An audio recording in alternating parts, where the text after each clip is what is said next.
With the Wyze door lock comes a couple of different ways to share your door lock. Now, within the settings, we have a couple of options inside of the share screen. Now, the first one is share lock, and the second one is to create a guest code.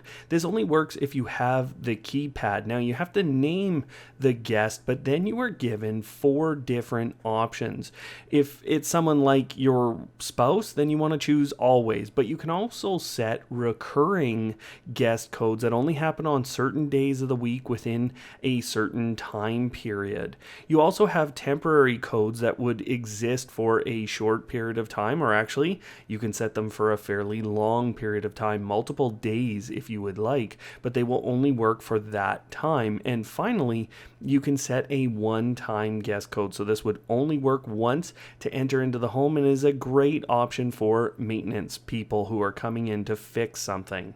Now that is the first method, and once you have created those codes, you can actually go into the keypad settings and then access codes, and then go into the list of the different guests, and you can manage those codes entirely. So you can delete them as guests, or you can change how their code works and even reset the code if you'd like.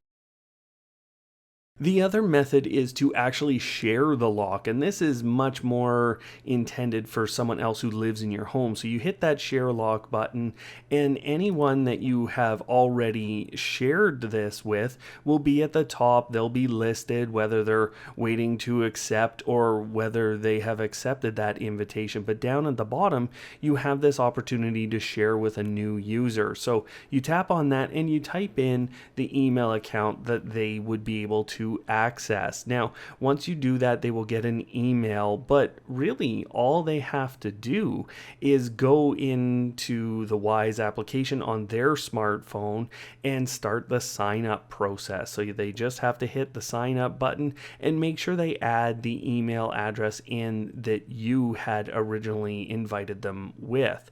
Once they are logged in, they're going to get notifications for any devices within the Wyze application that you have shared with them, and therefore they just have to hit that accept button. Now, once they go into the Wyze Lock, they'll get a question about allowing the usage of Bluetooth if they've never used the application before, and they can actually manually, through the application, unlock and lock the Wyze Lock just by tapping on that green or orange circle. Now, they can also go into settings and they get some minor settings that they can modify here, and the first one is their own keypad code. So this gives them the way to set up their own code, and once they've done that, they also have the opportunity to set up an auto unlock function, which is really just dropping the pin on your home location with that phone, and that gets them fully set up as a full member and using that Wyze Lock.